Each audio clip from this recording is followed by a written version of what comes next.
Cathal Summers. And I'm Deirdre Glynn, your Teagasc Sustainability Advisors. And you're welcome to the Teagasc Environment Edge podcast, bringing you the latest information, science and opinion to improve farm sustainability. On this episode, Kevin O'Hanlon, who is a dairy farm manager in Wexford, chats to us about how he's getting on with multi-species swards. We are also joined by Dr. Thomas Moloney, Product and Technical Manager with DLF Ireland, to discuss the many benefits of multi-species swards and why they should be considered when reseeding.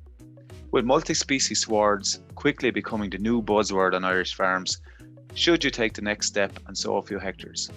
Multi-species swards offer an opportunity to increase yields at a low nitrogen inputs, which is attractive from both a cost and environmental perspective. Research shows us that we can increase biodiversity, become more drought resistant, improve live weight gain, and it can also help control internal parasites in animals, to name but a few of the benefits. So, how many species should we sow? What plants? And how is Kevin getting on with weed control in sward? I started off by asking Kevin to tell me a bit about the type of farming he's doing. We're a kind of three-way system in Cavan, his dairy farm. We have roughly 160 to 180 cows, depending on time of year, with cows being dry and calving, mostly off grass, the majority of it. We buffer feed in the spring and the back end. So yeah, we do a small bit of beef as well, and we grow beans, oats and barley also for home feeding. Excellent. Thomas, can you tell us a little bit about your role and how you started to work with Kevin? Yeah, I suppose I'm the product manager with DLF, and my role is to kind of try and find the next best thing or new products, new grass varieties and things like that, and bring them to the market. With Kevin, I kind of bumped into him on Twitter, I think it was originally. We were trying to do a trial ourselves with another one of our partner farmers. We were trying to oversow plantain into an existing grass sward, and we put it. It turns out Kevin was doing the same thing, I think almost the same day, and I saw it on Twitter, so kind of got chatting then, and went out to see what he was at, and kind of just went from there. There's a very big interest among farmers at the moment about multi-species swards. Where do you think this has all come from, and how do you think will it benefit a farmer?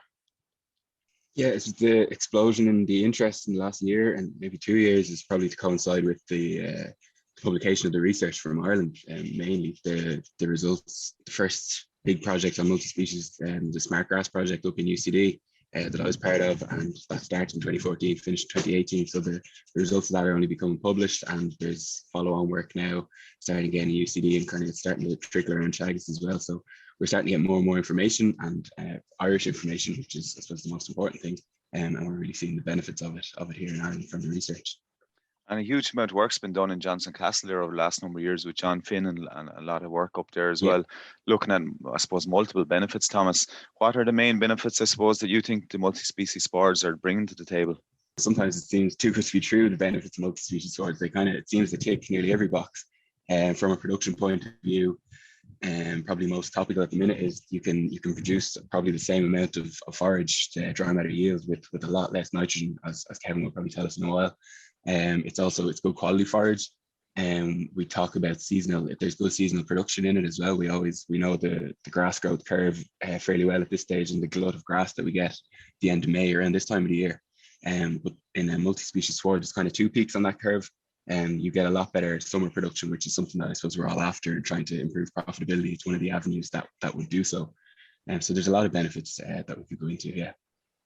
Yeah, and I suppose, Kevin, I came across you on Twitter as well, and the reason I suppose probably drawn towards you a lot is because you put up a lot of what you do, and it's really interesting for us anyway to see how it's the practical application on the ground, how you actually implement them, and how it's working from a perspective of someone on a commercial farm.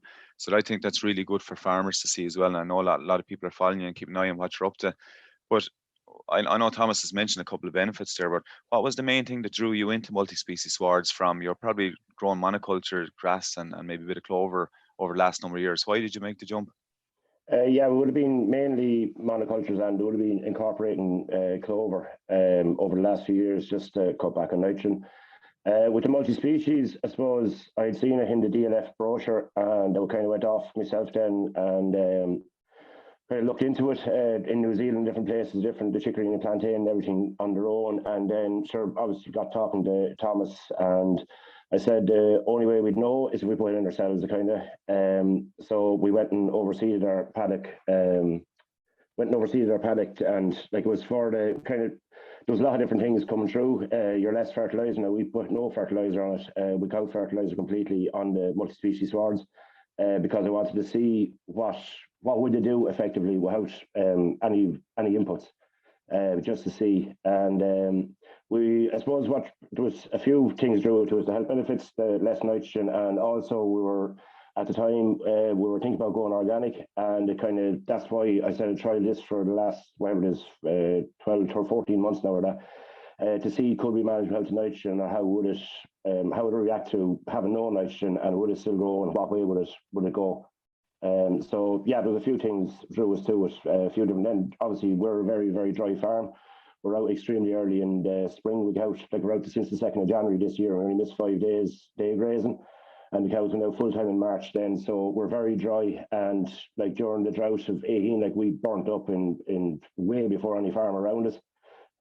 So the other side was the drought resistance as well, came through as well. That hopefully that will help us. Hopefully we won't get a repeat of 18, but if we do, we might have more tolerance for it. Thomas, what mix would you suggest for a farmer starting out? So you have your wet soil mixes and you have your dry soil mixes. Kevin alluded to the fact that he's from a dry area. I'm originally from the west of Ireland, so I'd be more interested in sort of a wet mix. So what would you suggest going out? Are farmers buying a 6 or a 7 variety mix from the merchants just pre-done? I would say the beauty of the multi-species concept is that you have a range of species in the mixture, and there isn't one. They're all suited to their own conditions. So you mentioned wet and dry soils. Within, say, the 6 species mix, that would be probably the most commonly sown one. It's the one that's used in all the research. That would have 2 or 3 species that would probably particularly like the wet side of things, or they'd like a drier soil. So you're covered. But I think they're more versatile than we might think, and by there might not necessarily be the need to put them into their categories of a wet mixture or a dry mixture. I think the 6 species mix will do a lot of soil types, unless you're in really extreme conditions. But I think it's a good place to start. Brilliant. And then can these be adapted then to a highly stocked regime? Are there issues around set stocking, or in a cattle situation? What's the story around that? Yeah, so I guess they are a low input sward, and you probably think that wouldn't suit a higher input system. But as I said earlier on, you're getting the same production, and you're getting the same yields of forage for a lot less nitrogen. So it depends on what way you're coming at it from. If you're a lot of the higher stock farmers are coming to us now, like Kevin, and they're looking to reduce their nitrogen because of policy changes that might be coming down the tracks or whatever. So it's working there for them, and it seems to be able to fit in with their 3-week rotation. And the paddock system would suit it really well. In terms of persistency, set stocking, not so good. So get your animals in for a day grazing or 2 days or whatever it is, short term, and get them out and allow the sward to recover. If you leave them set stocked, they'll go back and they'll pick out their favorites, and their favorites are usually the least persistent. So that'll hinder the persistence of the overall sward. So the rotation length will be between 21 and 28 days, is it? Which is more favourable? I would say rotation length. They're still trying to figure that out on the research side of things, but I would say 21 to 28. You're probably leaning somewhere in between that. The longer, the better, I would say. But so far, like Kevin might tell us, it seems to be fitting into his 21 days and even less. But in the back of my mind, I'm conscious that it probably prefers the slightly longer rotation if you can. And it prefers a 12-hour grazing versus a 36, is it? Yeah, I'd say get them in as quick as you can, just to prevent that the animals going back and picking out their favorite species. Yeah, exactly. Yeah. And Kevin, I suppose going back to the practical application on the farm, when you went out there, you went on the 6 species mix. Was it, what's in that 6 species mix? Chicory, plantain, red and white clovers, and then your grasses. Grass varieties. Thomas will tell you that part. Yeah, it's just a standard. How did you go about sowing, Kevin? Did you do a full plough job, or did you oversow, or what way did it go? The first paddock we put in was I oversold it just to try and see. So it was I grazed the paddock really tight. It was very, very tightly grazed. And I went in then with the disc, and we have a broadcast feeder set up on top of the disc. So as I went, as I disced the field, that was only a light disc, and so the grass was still there, kind of. So it was only light disc, and I went across it and broadcast the seed as I went, and come in then just rolled it, and put in dry cows went in it then for about 9 days, 8-9 days after sowing, after we rolling it, to stop the regrowth of the grass, just to check it, to keep it down. Now the paddock was grazed bare anyway, but it was just to check the grass as it starts to regrow, to give the plants a chance to establish, just to get going, to get light down to the soil. Yeah, and did you give it a shot of watery slurry or anything after you planted, or what would you think? No, that paddock got absolutely nothing. The one we oversold has got nothing since we oversold it, whenever it was 13 or 14 months ago. It's got nothing. Then we had another 2 paddocks we done. We sprayed them off, and one of them was disc twice, and on the second disc, and I broadcast the seed. That was only, yet again, it was only lightish. We weren't going down very deep, just getting enough soil to tearing up enough soil just to get the seed soil contact. So we disced one of them twice, rolled that down and left it. That was it. There was no fertilizers, no slurries went on that after being sown. And then we had another small paddock, and I trialed just going over it once. We sprayed it off, and I just went over it once with the disc. Now I went so light on that one, I nearly couldn't see where we're going. That when I went to the far headland, I nearly didn't know where I was at the disc, and I was that light. But that came up established perfect as well. It came up the same as the other one. And that got rolled, and they were just left off then, no inputs at all on them since they went in. And would you think, would it need a couple of bags of 10, 10, 20 or anything in when you're sowing, or is your indexes quite good on P's and K's? The indexes will be fairly good here. We soil test every 2 years, so we would have had everything kind of, and even now they're going organic or going organic in conversion. We'd be still keeping an eye, because your peas and that are still there, they're still available to put out if you're starting to dip. But we mainly go with watery slurry behind the cows. We follow them every second rotation. The paddocks get watery slurry behind them. But as regards I suppose the first thing, you get a soil test and know what you're dealing with first off. Like, you can't go in blind. I was able to go out and put no fertilizer on it, because I knew we were index 3 and 4 for P and K. But if you're going to do a paddock that's only index 1 for the both, and you put in the multi-species, well, it mightn't strike, because it won't get the root structure with the lack of P. Like, so, your soil test the first thing, and then you can kind of go from there and make up your mind after that. Yeah, and presuming, maybe Thomas, this might be more on for you, but the pH, and I presume the lime, and getting the lime up around 6.3 is probably quite important as well on the pH. Yeah, so when you're doing your soil fertility, or you're managing these swards in general, you're kind of playing to the most finicky species. So in there you've got your clovers, which we know like a good high pH of around 6.3, and the chicory may be the same, as a bit of a fussy one as well. So you want to keep your pH up, definitely, to give yourself the best chance of these. Yeah, and I've been on a few farms now lately, and there's a lot of lads starting to try a couple of acres here and there. And Kevin, you have a good few planted, I think, at the moment, don't you? And you plan to do more. Yeah, we have. I think it's 37 or 8. I think is in at the moment, between oversold and so on and different things. Yeah. Straight and honest, we'll get the whole farm into a bit late. Yeah, no, it's interesting to hear that. The one thing that a lot of lads are saying to me is they're worried about, well, persistence is one, but the first thing they're worried about, and we're talking about sowing and getting it in and getting it established, but what's the story with weeds? How are you getting on as regards weeds? Is it holding weeds back? The research is telling us it is, but on the ground, yeah, there's docks through it, but they're not. There's not a huge amount around. Like, there's no different to other paddocks, but there's only a few docks through the multi-species, but they seem to be nearly almost swamping them out, or covering them out, the multi-species, and that. Like, this spring wasn't great, as everybody knows. So the clovers only start to kind of kick in once the heat comes in, and like, they're only starting to kick in now, because like, it's been kind of coolish up till now. So like, once they get going, they kind of, we've no real weed problems. We haven't got weed problems in either of the paddocks as such. Like, there's the odd dock through them, but like, the cows here tend to sweep all the docks, because I don't know whether that's because of the low nitrogen levels that have been going out over the last few years, that their docks are not sour, or I don't know why. Well, every time they go into a paddock, they'll just sweep every dock off, and there's never an issue. They never get to see it, put it that way. You could rent them cows out to clean docks. I don't know. It could be just the nitrogen, the lack of nitrogen that's not souring them. I don't know. That's just my own theory. I haven't got a clue. I don't know. And look, that's if there's only a few docks in and they weren't eating them, it's easy enough to spot spray them if you had to anyway. Because I know we can't go post-emergent spray with multi-species swards. But I think the research is showing us, John Finn was presented from research in Johnson Castle lately, was showing that once it establishes well initially, I think the weed persistence, Thomas, you're only talking about 3-4% or something over 3 years, which if you compare it to a monoculture, it goes from 5% up to 15% within the 3 years, which is that massive benefit.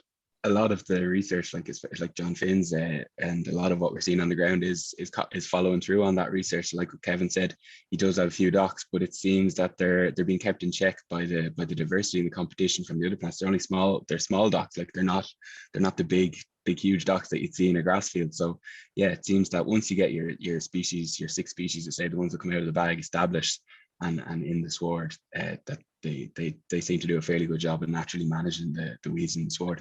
Yeah, and Kevin, the other big question that always comes up, and interested to see what you have to say, is the feared word bloat. How are you getting on with bloat, or any cases, or how are you managing that? We have clover in most of the swards at this stage, so we never really had an issue with bloat. There's always clover there, so they're just the animals are used to clover. They're used to having clover.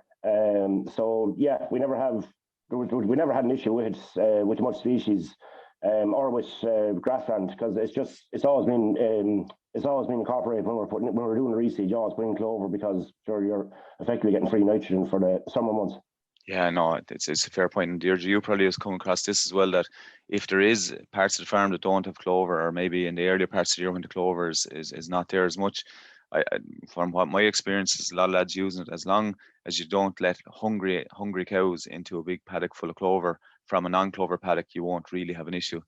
No. So that's an important point to make for anyone listening, I suppose.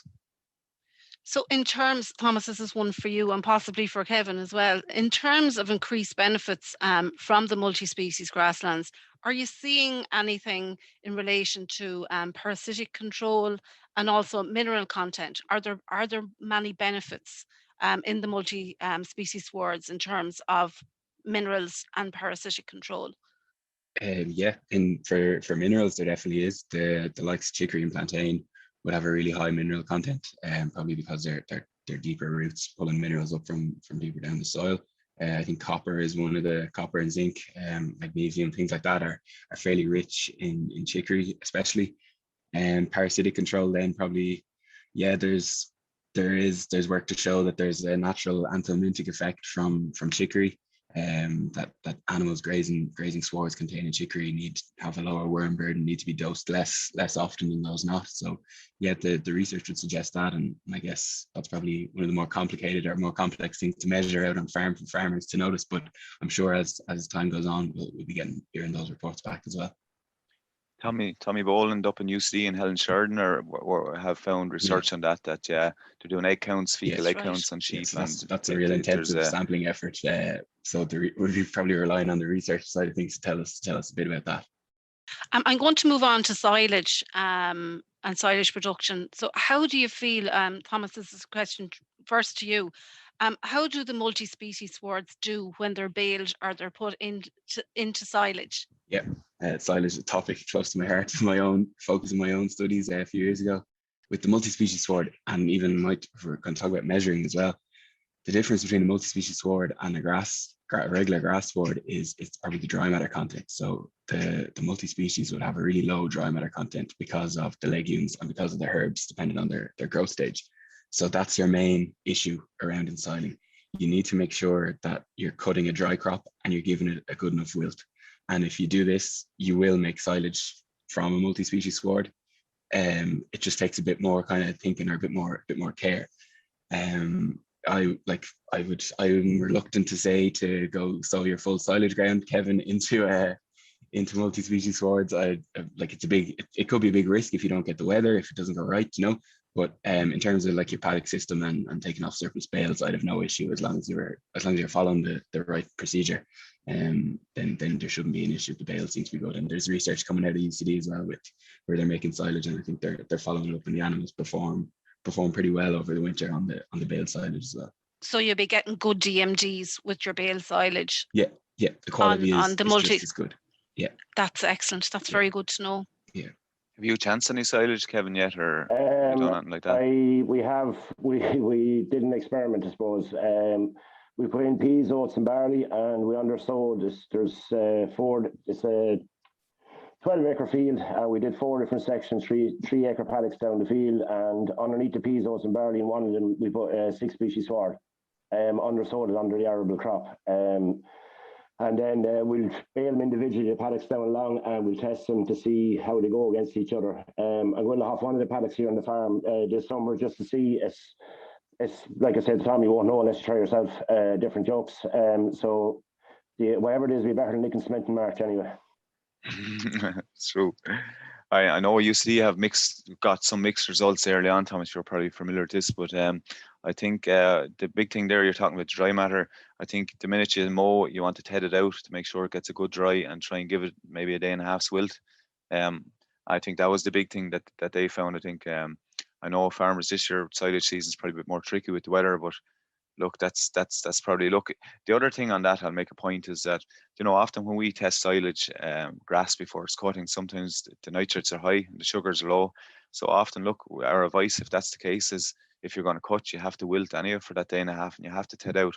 The big mistake I would see farmers sometimes making is if they just leave it in big rows, big machinery, big rows, and they think they're leaving it for a wilt for a day and a half, but it's actually not drying. So I think that heading out is, I know it might be an extra expense, but I think it's important to get good quality silage. Exactly, yeah. Just another question on the silage. You have your red clover and you've got your white clover. Would red clover be better if you were trying to target a nice silage mix in the multi-species rather than the white clover? Yeah. So, say if you were looking for a specific silage mix that you were only going to be cutting, really, I would probably do a kind of a different mix, and I'd have the likes of, it'd be probably red clover, grass based. Whereas I wonder about the benefits sometimes of chicory and plantain in a specific silage sward. Just the time, the profile, the growth profiles, the same, the timing of their flowering and the rest of it might not suit a really long rest period that you get with a silage cut. Right, and Cathal has a massive interest in compaction and grassland, and he'd probably ask you something around this himself. But would the chicory and the legumes, and say like if you were using yarrow or lucerne or in the mix, you know, with the rooting systems, would that help or assist and then increase yields over time? Definitely, yeah. And soil quality, I didn't mention earlier on, but improving soil quality is probably one of the benefits of these swords as well. As you said, the deep roots, some of these, the chicories could go down, and some of the other lesser herbs could go down 2 meters into the ground. And that's brilliant. You've got a serious root profile all the way down through there, and the different species are filling in different gaps, and open up pore space and stuff like that, and just allowing water to escape. And then there's probably evidence that they'd help with pans and compaction, like you said. Yeah, yes, exactly. That's right. Yeah. So they've got multiple benefits. Yeah, so some of us that are really interested in the soil side of the house and environment are getting very excited, because for someone like me who's digging soil for a good few years, if I went out into one of your multi-species swards, Kevin, if you go home this evening and do it and dig a cube, like I'd say it'll be fairly crumbly the minute you dig it up. And compaction is a massive issue across all dairy farms that I would come across in Ireland, in particular if you're moderately to heavily stocked. So I think this is a big solution with that mixture of root systems, different lengths and thicknesses. The other thing that I really like about it is that it's improving biodiversity. I think UCD are showing that there's much higher earthworm counts as well in around that kind of growing system, which is going to do a lot of work for you in breaking up ground. But the other thing, I suppose, that's really on the agenda is carbon storage, Thomas. It can do a little bit of a job on carbon, and maybe for a number of years we've been looking to put carbon in the top maybe 10-15 centimeters. Is there potential to shove it down a bit further? Yeah, and that's probably correlated with the deeper root system as well. I think I've seen results from, I think it's Rothamsted in the UK, who are looking at carbon. I'm not sure if the study's completed yet, but their initial results are showing exactly that, Cathal, that they are, because of the higher production as well from these swards, they're sequestering more carbon, but probably more importantly is they're burying this carbon a lot deeper down in the soil. So it's safer down there. I would say there's less chance of it being released back into the atmosphere the deeper it goes. So that's another benefit possibly of these swards.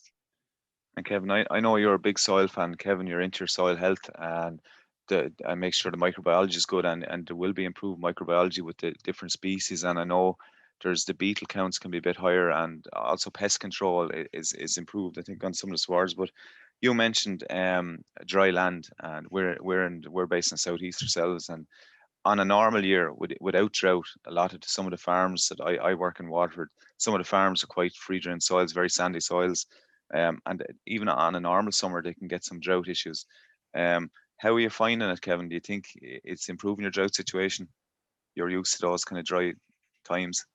Yeah, it would. It will. Like over the winter, even though it's a two-way benefit. I suppose over the winter months, like as I said, we stopped grazing on the 8th of December. We're back out the 2nd of January. That's just the dairy cows, obviously the milkers. Yeah, we were back out. I was back in. I think it was the 17th was the multi-species week. Tom, was it the 17th of January? They were in it that week. And there was a good cover on, I had grew well over the winter and everything. Now, Tom wasn't overly in favour of me going into it that time because he said I could kill a cow, but I came back grand after that anyway. But so it's I don't know whether that's the fact that there's more drainage as well, that there's a bigger root system that is making more holes in the ground effectively. Like the worm count has exploded in the swards as well. So I did it last March 12 month, and or it was March, April, around there, just when the soil was starting to warm. I got three worms per shovelful. Now, that's the farmer way, got out with a shovel, not a spade. But I went out and I did 10 plots around the field just before we sowed it. And it was 3 worms per shovelful. I did it this March again, and it was 24 was the average on each shovelful. The same time, even though it was a colder spring than last year. So they're letting the water down and everything as well, but I suppose it's going down so far, it's been retained to a degree, so it's going to help you in the drought with the deeper roots and everything. But yeah, over the winter months it seemed to grow well here because we're a dry farm as well, so there's a twofold benefit to it. Yeah, and I think it's important to mention, I suppose, you mentioned going out grazing early.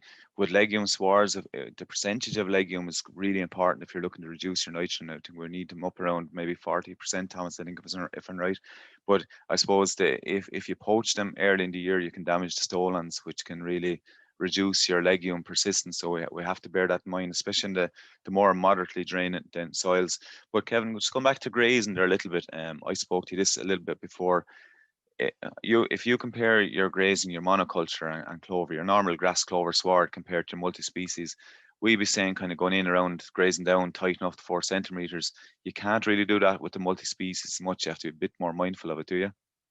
You can do it in odd time. You're reserving the root. You'll effectively eat it out of it.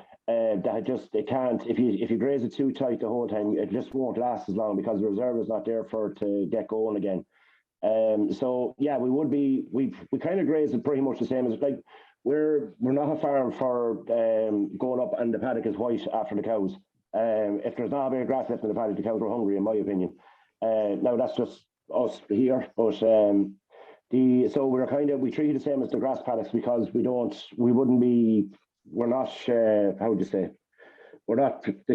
cows don't graze down as tight on even the grass paddocks here, so we're kind of treating the same. But other farmers, they might have to leave. The lads that are going by the book who say that are grazing, that the paddock is white, they'll have to get into the mindset that they're going to have to leave a little bit on this. Effectively, that they can't graze quite as tight because it'll stay coming back for a while, but they'll eat out of reserve eventually. If I could just go back to what Kevin said there about grazing down and leaving a little bit on the field, I wouldn't let that put people off by having a bit extra. You won't suffer in terms of the amount of grass utilized or whatever, because there might be there's a good chance that there'll be a higher yield, or you'll have more forage in the multi-species sward that you graze, and so you can afford maybe to leave a little bit on it. So that would be a point there. The multi-species grassland and say the dry matter digestibility, the value and the intake. Are you seeing responses in terms of milk yield, Kevin, or are you seeing responses in terms of lightweight game with the multi-species grasslands? Just from your own experience. Yeah, we only have the milking cows on it. Thomas wants to put beef on it, but I haven't jumped that far yet and keep to the cows so far. Kind of every time they go in, we would see a litre ahead. Now that's just here because we've the collars on the cows and every milking recorded and everything that way. But you would see a litre ahead every time we're in it. Now, there's no scientific nothing behind that. That's just here. That's what we're seeing here. That every time we go into because a lot of it's only established this spring, a lot of the ground, so we haven't got that many paddocks of it yet. But you'd know every time they go in, if I come into the computer after, there's a litre more on the computer in the 24 hours. They're switching then during the season between possibly a monoculture, a ryegrass sward, and to the multi-species. Yeah. So you are seeing benefits in terms of the multi-species then with yield results. That's excellent, and that's another good news story. And you see you're finding that as well with the sheep, that there is improved live weight gain. And I know Johnson Castle have a trial on the dairy farm up there at the moment. I think they haven't published any results yet, but I think it's positive so far as well. So it'll be interesting to see what comes out there. I think the animal performance probably is more impressive or more obvious with the likes of lambs or finishing cattle. I think they're getting maybe finishing animals 2 weeks earlier, whereas the milk is kind of more steady. But from the milk side of things, you're looking at your inputs maybe, and you're getting that same production for a lot less nitrogen. That's right, and they've done a lot of work in Athenry, I think, with sheep and chicory and the multi-species as well. And there's been good results with parasites and that from that experiment. Is it the herbs, or what is it? Say, Thomas, that do they eat a bit more, or is it tastier sward, or what is it? A lot of people compare it to eating porridge every day to how eating cornflakes and Rice Krispies and Cocoa Puffs. So a bit of a variety. I use the spuds analogy, yeah. But it is, and it's not really that new. Even if you take it back to a grass white clover sward or a grass red clover silage, all the research going back years shows improved performance, higher intakes when you include legumes in the sward. So then you take that a step further and include another plant species like the chicory and the plantain. Chicory in its own right is extremely palatable, extremely high intakes on a monoculture chicory. So you're tipping it up another bit, improving it another little bit. So yeah, it's a variety is the spice of life, I suppose, and it's good for them as it is for us. And Kevin, brilliant. I suppose just to finish with a final word of wisdom for you, maybe if you have a farmer at home listening now, maybe not thinking of going down the organic route, just a normal commercial farmer, maybe with a moderate to high stocking rate, do you think it can work on their farm? Would you encourage people to use the multi-species swards? It's a kind of it'd be cautious here. We're suggesting everybody put in, but you won't know until you try it, and that's plain and simple. For me, that's the same with everything. We'll try a lot of things here, a lot of different things, and you won't know. You won't know if you've tried in your own farm on your own land. Our farm is different to not our farm. Work farm here is different to the farms next door. So it should work. As I said, if you're putting out, or as you said, if you're putting out your P's and K's, with hidden things to help it get rooted and get going, it should work. There's no reason it shouldn't, but you won't know unless you try it. Just try an acre, 2 acres, 3 acres, try one paddock, that kind of way. Just see how it goes. That's pretty much what I'd be telling. That's anybody asks me, I just tell them try it and see if it works. The grass and the clover. If you're growing grass and clover already, well, the grass and clover will grow. Right, if your chicory and plantain doesn't come, you still have your grass and clover. So it's not a complete loss or anything. It's just, lads have to try it. Just there's no harm in trying things. And by the sounds of you're going from 40 acres and maybe possibly the whole farm eventually. So I think it's a glowing reference from you that it's working on your farm. You're not working on an intensive dairy farm. Now, in saying that, I'd love to put the whole farm, but Thomas will go back to it. I should keep roughly half the farm in grass for the spring. That your grass, that the chicory and plantain and clovers are a bit slower in the spring. So keep your grass and clover swards in just for early grazing until the clovers kick in for the multi-species. But as I said, it's dry farm, so we'll put in as much as we can anyway, see how we go. We'll stay going along and just see how we go along. Okay, so it was great getting an insight from an industry perspective and a practical management advice from a user. It's vitally important for farmers to hear how other farmers are managing multi-species swards and the benefits in terms of production, profitability, and to the environment. Thanks to Kevin and Thomas for chatting to us today. Thanks a million, lads. Thank you. Thank you. That's it for this episode of the Teagasc Environment Edge podcast. Thanks to Dairy Farm Manager Kevin O'Hanlon and Dr. Thomas Moloney, Product and Technical Manager with DLF Ireland, for joining us on the show. Don't forget to rate, review and subscribe to the podcast. You can listen on Apple and Google Podcasts as well as Spotify. And for more information, go to the Teagasc website at teagasc.ie. I'm Cathal Summers. And I'm Deirdre Glynn. Join us next time for the Teagasc Environment Edge podcast, signpost to farm sustainability.